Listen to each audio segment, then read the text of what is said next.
জয়গুরু। আজ শ্রাবণ পরিক্রমার চতুর্থ দিন।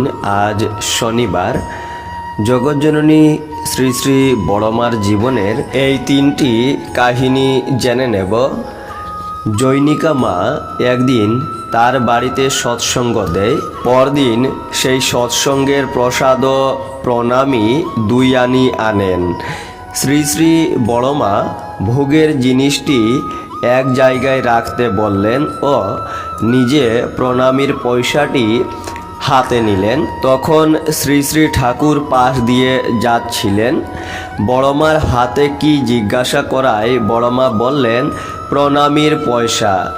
তখন শ্রী শ্রী ঠাকুর পাশের একজনকে বললেন, মনোহরকে ডাকতো, বড় বউয়ের জন্য একটা বাস্ক করে দেবে। তাতে শ্রী শ্রী বড়মা হাসতে হাসতে বললেন, আর বাস্কের দরকার নাই, তাতে অচল পয়সা চালাই দেবার আরও সুবিধা হবে, এমনিতেই কত অচল দেয়। যদিও বড়মা রহস্য করেই বলেছিলেন কথাটি। আরও একবার জৈনিকা বৃদ্ধা মা ঠাকুর ভোগের কিছু জিনিস এনে বলেন, বৌমা এগুলো ঠাকুর ভোগে দেবে। তখন শ্রী শ্রী ঠাকুরও কাছে চেয়ারে বসেছিলেন।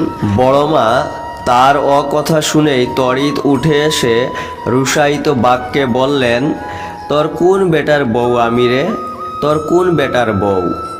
এতে সেই মাটি সম্বিত পেলেন। বড়মা ওই দুটি বাক্য বলেই চুপ করেন, ঠাকুরও কিছু বলেননি। বড়মাকে কখনো রাখতে দেখিনি, মাত্র একবার একজনকে বলতে শুনেছিলাম। তিনি একজনকে বলছেন, তুই যেমন আমাকে জ্বালাতন করছিস, তোর কখনো শান্তি হবে না, জন্মে জন্মে তুইও কষ্ট পাবি। অবশ্য শ্রী শ্রী বড়মা তাকেও ক্ষমা করে দিয়েছিলেন, তাকে নিয়ে চলেছেন। সূত্র শ্রী শ্রী বড়মার সংসার। লেখিকা সুপ্রভা দেবী। জয়গুরু।